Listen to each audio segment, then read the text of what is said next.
There's certain fish that should just not be in this hobby, or at least they're only available in certain circumstances. Here's what I mean. Go into any pet store and you're likely to see the same fish in all of them. Tetras, barbs, swordtails, guppies, mollies, and platies. These are staples in the hobby, and you'll always see them. All of these fish are babies that have some growing to do, but they're community fish that stay peaceful, for the most part. But there's other fish too, and these are also babies that you'll see at the pet store that also have some growing to do. The difference is, when they do get to full-grown adult size, they're as big as me. These are fish that look just like everything else, but they'll end up growing right out of their tank if the conditions are right. So to help you avoid buying fish that you might not be able to handle down the road, here is a list of fish that get too big for aquariums. And if I'm being honest, some of the fish on this list I don't think should be available in the hobby at all. And yes, these will be in order from smallest to number one being the biggest, most ridiculous fish that you can actually go to your pet store and buy. So trust me, you're not going to want to miss that. Stay till the end.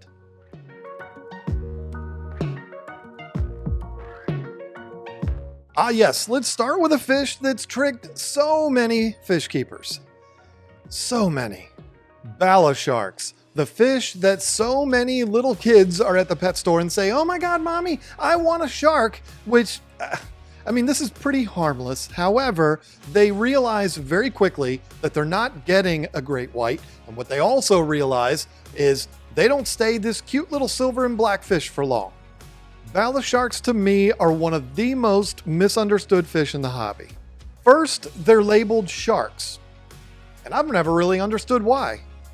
And new fish keepers see them as a smaller, friendly community fish, having no idea that under the right conditions, these things will get as big as 14 inches long. Now listen, I don't think there's a bigger advocate for fish being put in appropriately sized aquariums than me. And I gotta say, if goldfish, plecos, and Oscars didn't exist, Bala sharks would probably be number one on the list for fish that are always put in aquariums that are way too small.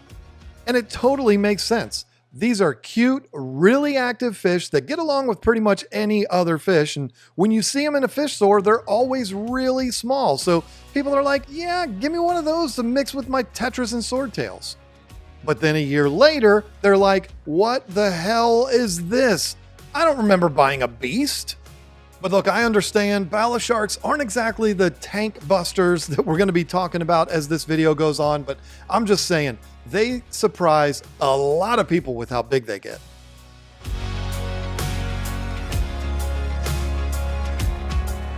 The doveye or wolf cichlid isn't going to be one of those fish that you're going to see in every single pet store, but they're out there. And let me tell you, this is one of the biggest, nastiest cichlids in the hobby. Doveye are similar to gouramis in that they're usually available really small, so they look like any other cichlid. But once they start to grow, these titans of the cichlid world can get well over 24 inches in length, and certain males can even get to 30 inches. And that's not the only thing that makes them hard to keep. They're also super mean to other fish. Not uncommon in the cichlid world, but it still had to be said. Back in 2015, Lisa and I visited Old World Exotic Fish Farm in Homestead, Florida. They have a bunch of huge ponds they're raising fish in, and there's a bunch of small waterways that are connecting these ponds. And for some reason, they had tons of doveye in these smaller waterways. These are like little streams of water, and when I say little, I mean they're like 3 feet wide by 3 feet deep, and they go all throughout the entire farm. They have walkways built over top of these streams. It's almost like you're walking on a dock, but it's right above the water. And you'll be walking along minding your own business and be like, whoa, there's like a huge cichlid that swims right under your feet. It's like having a pit bull just run underneath your feet all of a sudden. It'll startle you. But anyway, I love doveye cichlids. They are absolutely fascinating. But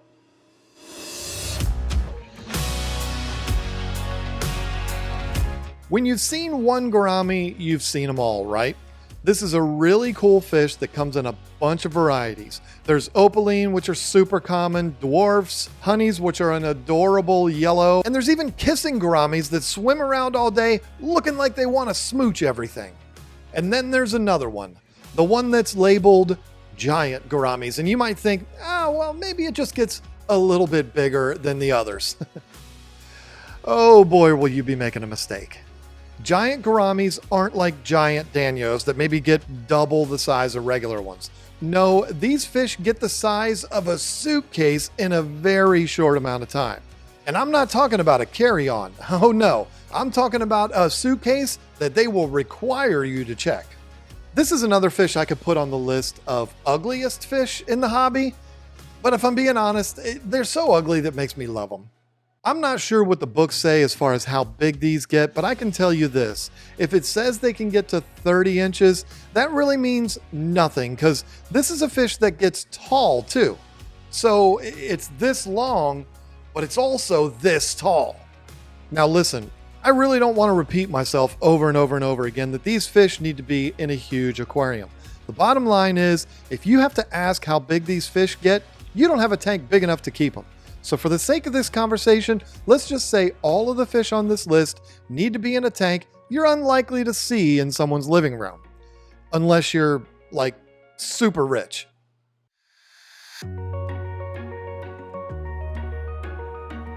Okay, I love pacu. And one of the reasons I do is because I've always been the guy that would stand up for people and animals that are, well, special. Pacu look like a special needs fish. I really hate being scared to say things these days. I'm not trying to be mean. I just don't know any other way of describing them. All right, let's all calm down here. We're talking about fish, not the state of things in this country. Yes, pacu look a little off, but that's what we love about them. And let me tell you, if you want to know the one thing that makes them stand out more than any other fish on this list, it's not their size. They aren't even close to as big as the rest of the fish we're going to talk about. It's the fact that these fish have something that once you've seen it, you can't unsee it. Be prepared, because if you don't know about this quite possibly could haunt your dreams.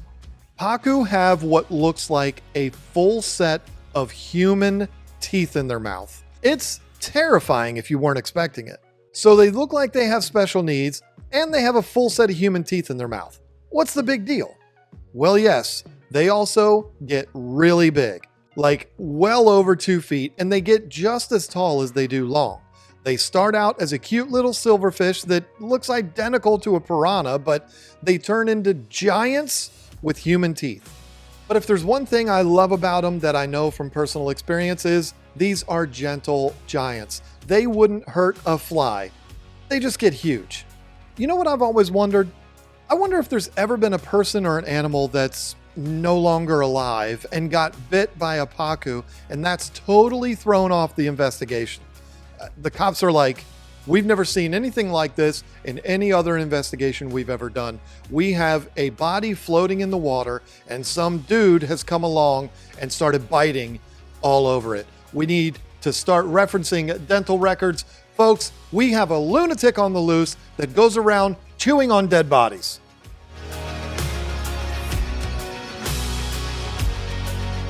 Who wouldn't love a fish that gets bright yellow?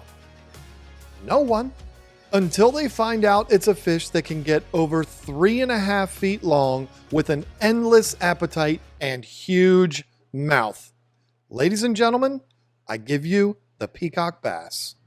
Now I gotta admit, when you see these fish really small, you know, the size you'd normally see them at a pet store, they're kind of ugly. But once they get some size to them and their colors start to pop, this is a dramatic fish that would appeal to just about anyone. Here's the problem, and yes, it's the same as all the other fish. They get over 3 feet and 25 pounds. But if you Google peacock bass tank size, you'll see this at the top of the page. You should choose a 70-gallon aquarium to ensure they're comfortable as adults. I just got done saying pacu look like they have special needs, but let me tell you, not as much as the clown that wrote that. How many peacock basses have lived miserable lives because Larry and Sergey have no way of monitoring the horrible information that's on their site? I bet you the answer would shock you. Anyway, unless you have a gigantic room-sized aquarium like Ohio Fish Rescue or a huge pond, don't even consider these fish. And Larry and Sergey, get your shit together. This has got me so fired up, I'm going to create the promo code BASS on my website, keepfishkeeping.com. Go over there, enter the promo code BASS at checkout. I'm going to give you $5 off. I actually entertained making the promo code Google Sucks, but they signed my paychecks, so...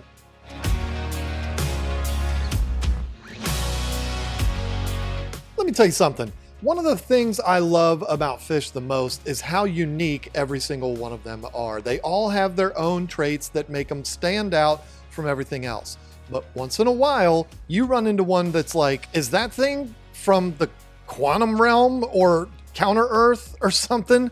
Is this real? Are you putting me on right now? A perfect example of such a fish is the clown featherback, or what I like to call clown knifefish. This is one of those fish that's so unique, it just makes you want one.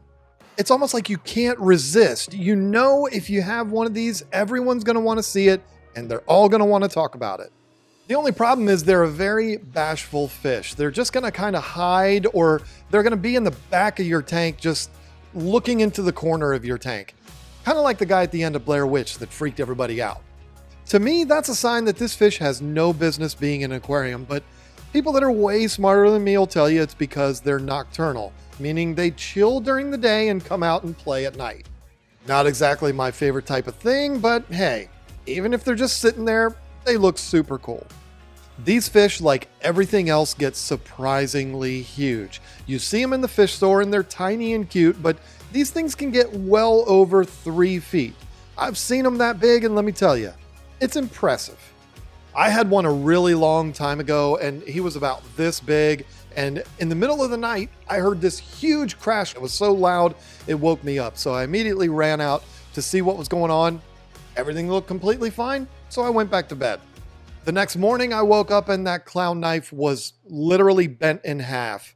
He looked like a horseshoe. I guess he just freaked out and tried to jump out of the tank and hit his head on the lid and broke his back or something. I don't know, it was pretty sad.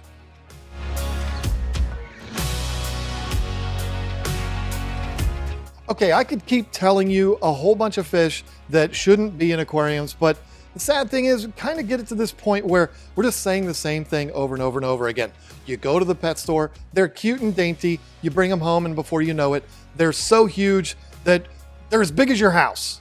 So let's just go through these next 3 quickly so that we can get to the grand finale. The tiger shovelnose is one of the coolest looking fish in the entire hobby. So cool, in fact, people buy them up like crazy, having no idea they get well over 3 feet long. And let's be real, most people can't handle that. The red-tailed catfish has been talked about many times on this channel as a fish that absolutely no one I know should own. I mean, who do you know that could handle a fish that can get as big as 4 feet long and over 100 pounds? Let me know if you know someone who can, and please don't say, my buddy has a 3,000 gallon pond that'll handle it. This video is fish that get too big for aquariums, not ponds. And then we get to this, the alligator gar. If the number 1 fish on this list didn't exist, this would be the best example of a fish that you should never see in a home aquarium. I bet you didn't know this, but there have been alligator gars documented at 8 feet long and over 300 pounds. Yeah, I read that while researching this video.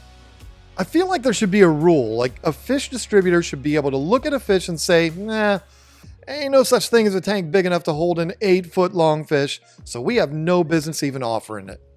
I feel like that's the way the industry should look at alligator gars, and particularly the next fish on this list, the number 1 fish on the list. Let's stop teasing it. Let's talk about the fish that, unless your name is Big Rich from the Ohio Fish Rescue, if you own one of these fish, you're a bad person.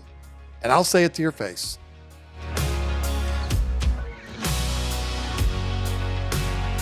Yeah, I said it.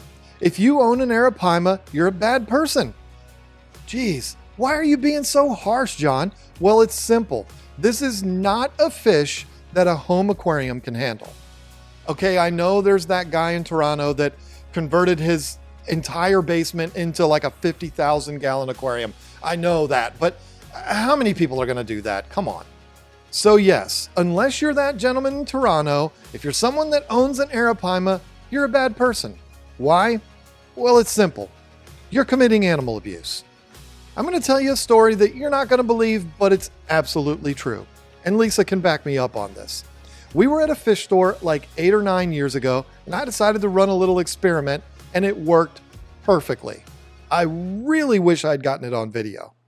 Okay, picture this. Lisa and I are at a fish store, and they have like a 150-gallon aquarium in the back with about 25 foot-long arapaimas in it. I did have footage of that tank, but unfortunately, I lost it when I lost an entire hard drive. It just blew up. But I swear I'm telling the truth. I was standing in front of that tank, and one of the employees walked by and asked if I needed help. I'm standing with my hand on the arapaima tank and said, "This might sound like a silly question, but you know where I can get a nurse shark?" And he said, "Yeah, I know where you can get them, but trust me, you don't want one of those." I said, "Why?" And he said, "They get like 10 feet long. Unless you have like a 30,000 gallon tank, you can't handle them." I just kept my hand on that tank full of fish that can get 10 feet long and 400 pounds and thought, look, businesses have to make money. I get it, but that's just ridiculous. Unless you're that guy in Toronto or you're big rich that converted a swimming pool to a pond to house your arapaimas, just admire these fish. Enjoy looking at them, but don't even consider buying one. Private jets, beach houses in the Hamptons, Rolexes, Ferraris, Lamborghinis, these are all things that we wish we could get, but we understand it's probably never going to happen. Well, let's just keep arapaimas on that list. Hey, did you like our list and want to see 3 more fish that shouldn't be in aquariums? Well, click the join button down below, become a channel member, and you're going to get extra bonus features from every single one of our Sunday videos.